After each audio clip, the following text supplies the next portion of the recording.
मुआत में काहे के लगेवा,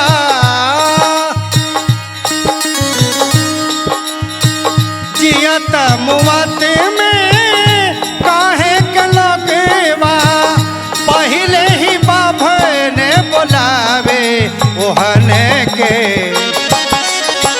लीला समझे में न आवे ओहने के, लीला समझे में न आवे।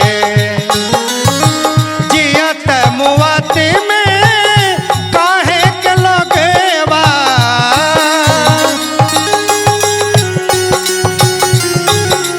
हे जियत मुआत में काहे के लगेवा, पहले ही बाभने बोलावे ओहने के, समझे में न आवे ओहने के, लीला समझे में न आवे।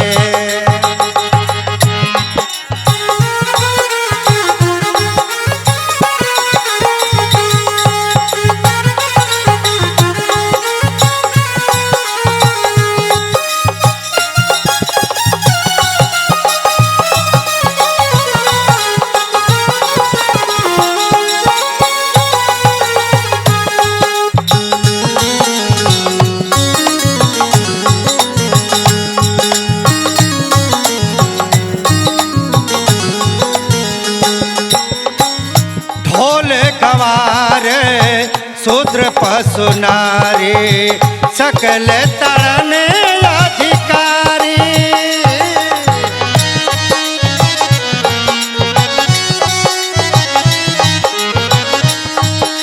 हे ढोल गवार शूद्र पशु नारी सकल तरण अधिकारी, लिख के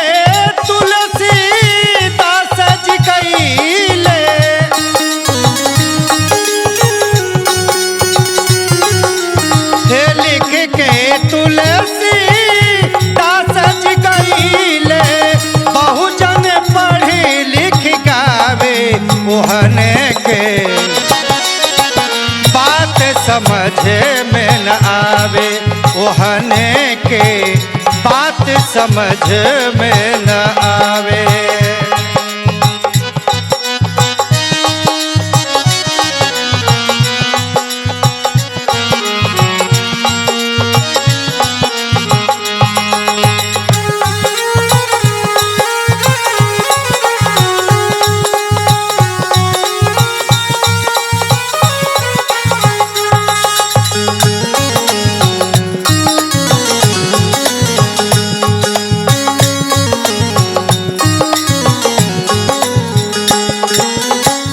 पूजिए विप्र शील गुणहीना, शूद्रन गुण पर बीना,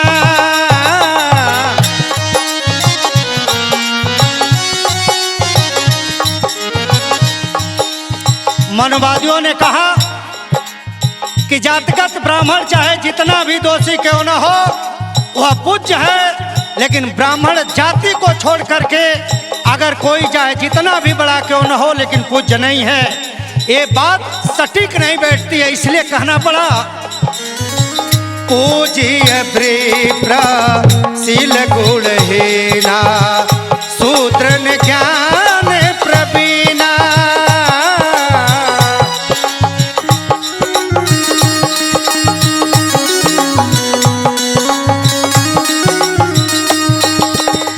कसी कसी जूता मरल तुलसी,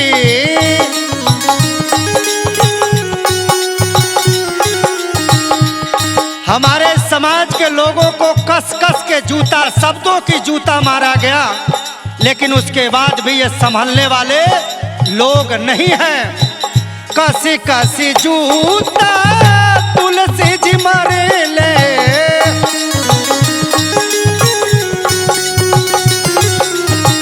तबहू होश न आवे यहने के, बात समझे में न आवे यहने के, बात समझे में न आवे।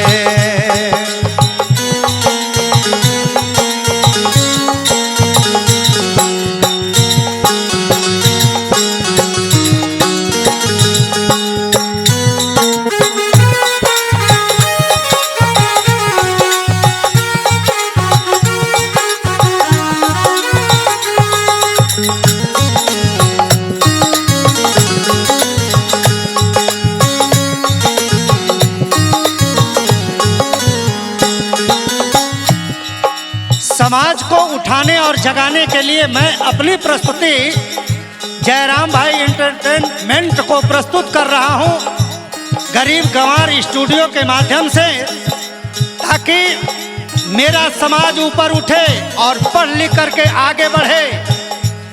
धर्म से पहले शिक्षा की आवश्यकता है, अगर शिक्षा नहीं तो धर्म की कोई आवश्यकता नहीं। जे बरराधम तेली कुम्हारा सुपचे की रात कलवारा।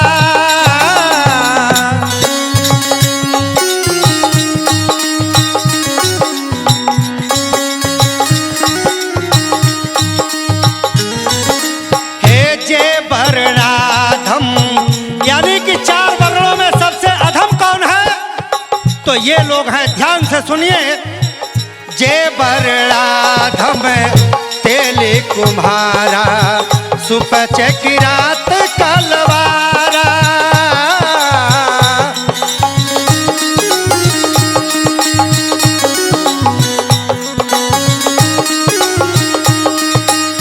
सबके सूत्र अशुद्ध बना के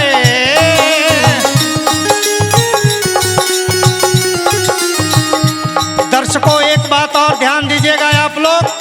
मैं उस ब्राह्मण का विरोध नहीं कर रहा हूं कि जो कर्म से ब्राह्मण है। जो कर्म का ब्राह्मण है उसमें कोई जाति नहीं होती, लेकिन जो जाति का ब्राह्मण है, मनुष्य जाति में कोई जाति नहीं। वो ब्राह्मण हो, वैश्य हो, शूद्र हो, मनुष्य सिर्फ मनुष्य होता है। सबसे शूद्र बना के अपने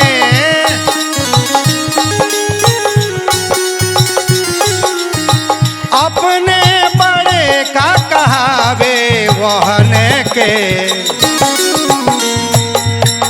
बात समझे में न आवे वहने के, बात समझे में न आवे।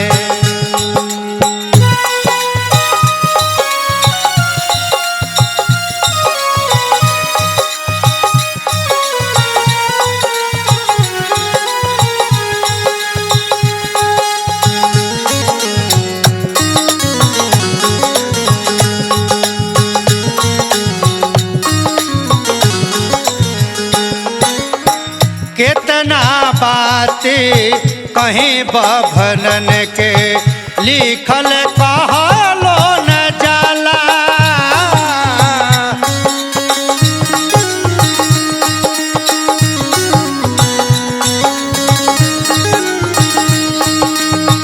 ओ कितना बात कहीं बभनन के लिखल कहलो न जाला। सरवन हमरे लगवा पागल,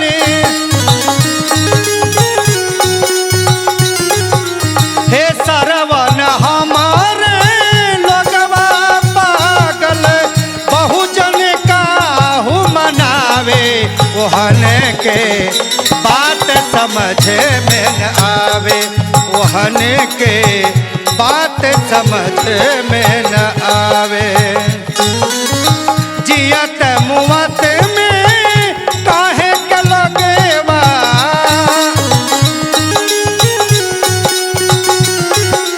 हे जियत मुवत में काहे के लगेवा।